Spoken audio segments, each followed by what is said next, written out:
Hello everybody, welcome back for more A New World. In last episode, we saw World War III break out, and it's a war between the anarchists that exponentially grew in last episode, the fascist front, which also grew a crazy amount in last episode, and the Democratic Alliance. This is a three-way war, and the Democrats join when both the anarchists and the fascists deployed chemical weapons. So, how are the democracies gonna start this war? Well, the Rose team's gonna be the one that makes first move in this area. They cross the border, take this city, and they start pushing back the anarchist front right here. They get control of the city. They move up, take the capital of this yellow team. They continue. And this is at the point where this purple country that joined the war independently will officially join the Democratic Alliance, and so does this red country. They also join the Democratic Alliance. The communists over here will send troops across this river to make a landing right here. Why aren't you behaving? They land troops here. They take this city, and with the help of their neighbor right here, the pink team is gonna make its way through. Same thing with this dark purple team. They keep going, and this red team will deliver the final punch as they take the capital of this anarchist country, and it surrenders to all sides. And then they continue the offensive. One sec, I just realized what I did. I'll make that different color. They continue their offensive into this fascist country, which is now being invaded by two countries. Let me...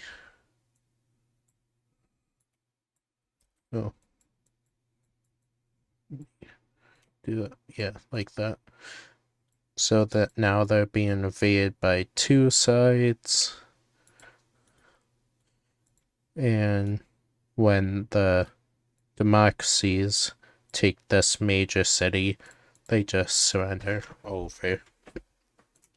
So the two countries that weren't in the the Democratic Pact down here have lost the war.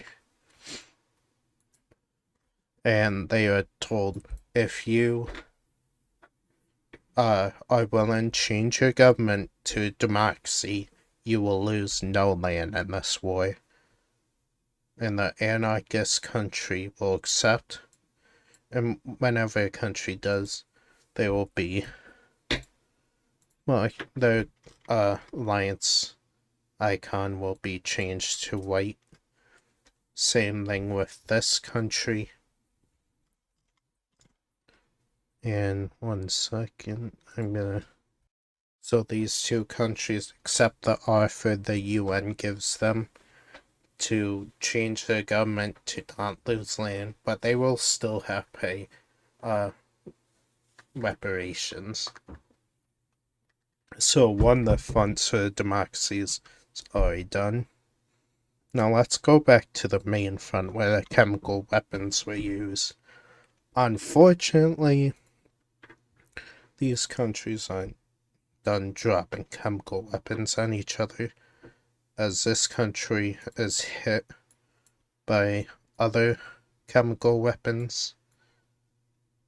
And yeah, a lot of the population down here is dying. They'll respond by dropping a few over here, killing more people. Then they drop some on the democracies, which get them really mad. They do like a whole strafe run of chemical weapons, even in a country that's not even involved in this war. Oh wait, they're involved in this war now. So now there's another country involved. And of course, the anarchists are still going through their civil war. And unfortunately, how they're gonna handle that is gonna make more countries mad. But not yet. Because they're gonna be able to push back easily now that their whole military is mobilized. They also push back against this front. What is this doing?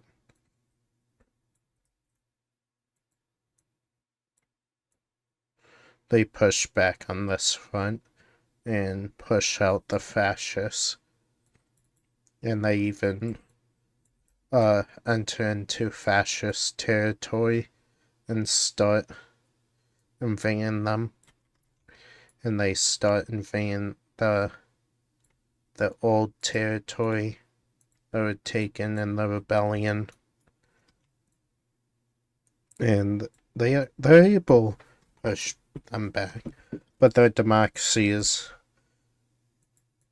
because they just got hit with chemical weapons, is gonna focus on this front next, as a large naval landing takes place here, and they start pushing into this country. They also liberate the rebellion land right here, which allows this rebellion take control. No, not control of all that. Take control back of this.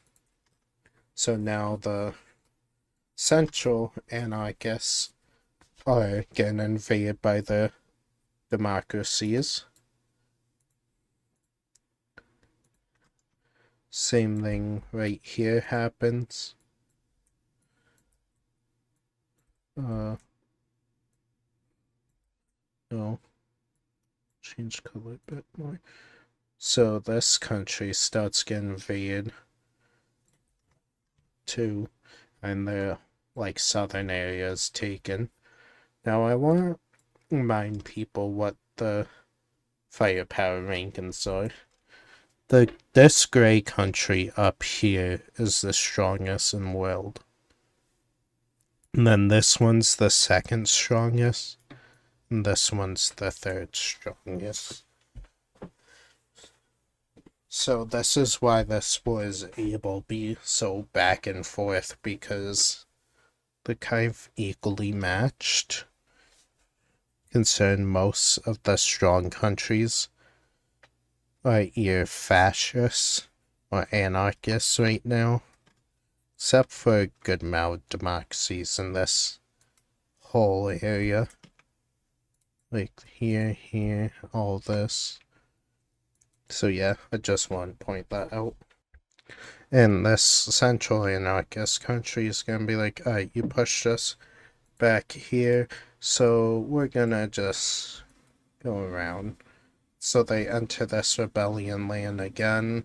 They start pushing back the democracies at the same time. And this rebellion slowly starts to crumble. They're like full sending their military into this rebellion now, and they eventually make it go away, for lack of a better term. And this front line keeps expanding too. And the democracies are gonna quickly try to secure this land real quick. So they push into here and extend their front line quite a bit to around here. And that's going to do it for this front line for right now. Let's go down here. What's going on down here? Well, all these countries send their forces up here, right? Like, to this front line. No, these countries actually, weirdly have a giant build-up troops right here. And the UN's like, what are you doing? What are you doing? Stay out of this. Don't go here. They're neutral. And the fascists are like, we don't believe in neutrality. So they start the invasion of this green country. Their goal is to knock out all the supporting countries of the Democratic Alliance. And when they invade into this one, something bad's gonna happen for them. These 5 countries are gonna form a coalition against the fascists. They're not fighting on the side of the democracies or the anarchists, just on their own side to kick these fascists out of their area. And when this happens, they are easily able to start pushing the fascists out of their area. So they counter-invade the fascists all the way back to their border. Sorry about that. So when they finally kick this fascist country out, they start sending their troops into this fascist nation. And as they keep pushing, another miraculous event for the democracies will happen. And that event is the Grey Union will make a naval landing in the north of this country and start pushing down this coast. And then another one happens here. They wrap around this coast. And wait, let me differentiate colors a little bit so it's easier to tell. And they will push down this coast and meet up with this front line. Now they have one united front line against the fascists in this area, which causes them to have, like, not, like, send troops into the democracies or into the coalition that just formed against this area, which allows this country to enter this other country and take their capital, and they work their way up, and they meet up with Grey Union forces, and this country's gone, and they're given the same offer by the UN. If you switch to democracy or monarchy, you will not lose land, you just have to pay war reparations. And they accept it. But this turquoise country is a little bit mad about that. So, in the infinite saltiness, they leave the coalition that they play. What layer is it? That's on the wrong layer. That's great. Oh well. But they're gonna leave the coalition that they just formed against fascists. So these were like, what the hell, bro? But they're fighting a war, so they're not gonna do much about it. And now we have look at another area of the world. This area. What's going on here?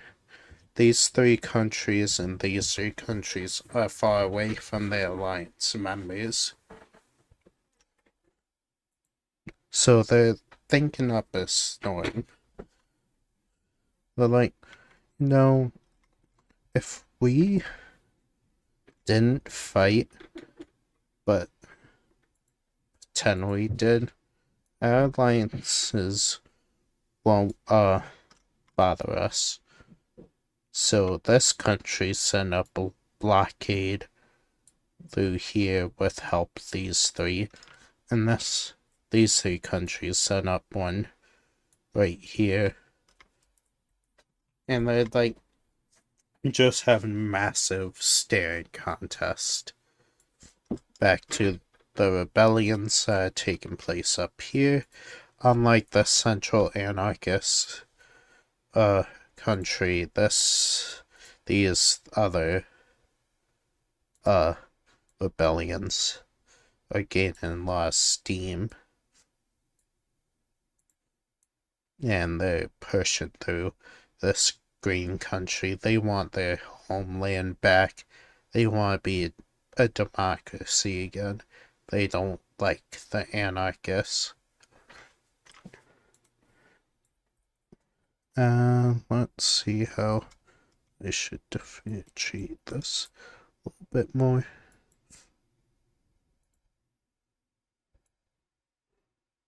This is just make the peace tree a little easier to draw. And this one's gonna be about this color, this maroon color. Yeah. So these, like, three rebellions just keep picking up steam. They work together and knock out this northern area. And this area. So this rebellion up here is doing really well. And sadly that's gonna make the anarchists a little more trigger happy as they start dropping more chemical bombs onto the democracies. And they start sending some up here and hitting these rebellions, which isn't in their own land. These two are very salty about that because they're like, hey, we didn't approve of you doing that. And this blue country's like, yeah, we don't care. So in response, these two leave the anarchist alliance. In this country, will surrender over to the rebellion. In this country, will surrender over to the rebellion because they're sick of this war already. But, you know, the central one is an evil, evil place. So they just send their troops into this country, the troops that they had stationed here, even into areas where they just hit with chemical weapons. So now their troops are dying to the chemical weapons. They're gonna quickly secure the capital of this country, and they're gonna meet up with this little rebellion, and I'm being like, ooh, this was such a great idea. No, you're gone. So now the central anarchists have another front they're dealing with, while also, actually, one sec, I want to adjust that color a little bit. There we go. And the front line right here was more like that. Alright. So now you have three front lines they're fighting. And now that they're being spread thin, the fascists will start doing a counterattack up here. They're bringing this city, and the counteroffensive is stalled here. And now that even more chemical weapons are on this front line, the war stalls here. And the rebellions are able to stall the central anarchists. So now the main front line for right now is going to be this green team continuing their invasion into this fascist country as they take their capital. And slowly they thin out this country to right here. And in violation of their allies' sovereignty, the blue fascist country is going to just enter and take the rest of their land and start pushing back this coalition right here.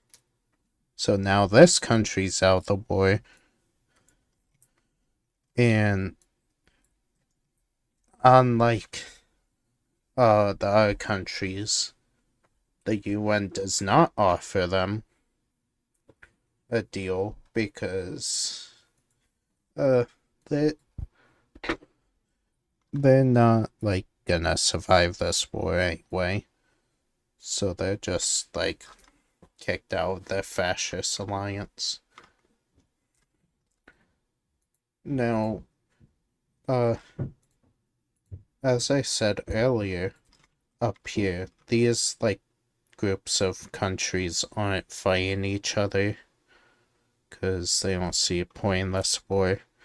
But somebody doesn't get that memo because there's suddenly a landing right here by the dark gray fascists, and they start pushing through this cyan country, taking the city, and this peach country is gonna be like, no, you're not.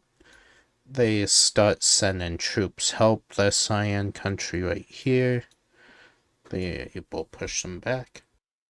And meanwhile, while that front line's happening, the Rose Kingdom will launch their invasion into this country, take the capital, and they immediately surrender.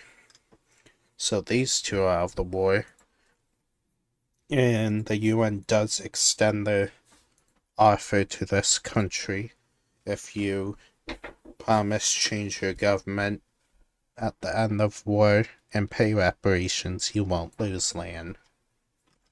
And this whole area of the war is now done with. So all the troops in this area start working their way down here. Start working their way up here. As only threats left are around here. And technically here, but they're not really fighting. Speaking of not really fighting, this... Oh. What happened with you? Sorry, I saw the gold team and some land suddenly missing. Also, no, incorrect. These are supposed to be gold. So this blue anarchist country right here has seemed to been struggling with the revolution right here. But an interesting observation's made.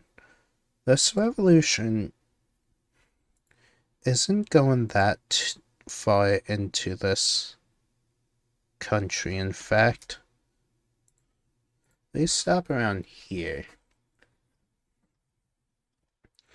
Now, why is that? Well, it's because this country's about to do something really, really, really funny. They held like a solid defense up here. And they're gonna be like, you know what, now that we stabilize this front line, let's go do something that might end this war a little faster. We launch an invasion into the UN's area, like the area where they do all their diplomacy and stuff.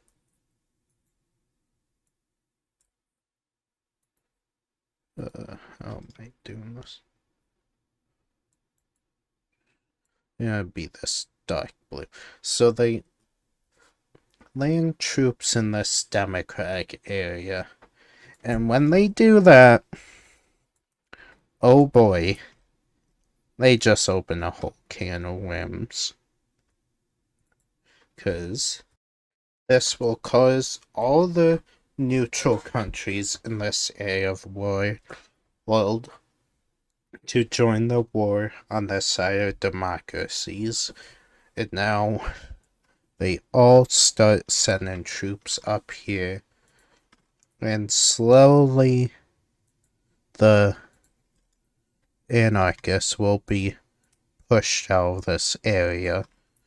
And when this happens, these three are like, uh-oh, this is bad. Why did you do that? Because all of these countries are about to be invaded one by one. So, yeah, let's see how that's going to look. This country is going to make land and immediately take all the land in this country. This yellow country's going to cross the border up here, take this city, and take this capital, and then this city. So this country's immediately out of the war. And then this country is going to make a surprise landing right here, take all this land, push throughout the country, take the capital and the major city. These three anarchist countries have lost the war, and they all accept the UN's agreement to change their government in exchange for not losing land at the end of the war. So now there's only 3 countries left in the anarchists, and 3 countries left in the fascists. So that will do it for this episode. Next episode, we will see the conclusion of World War III.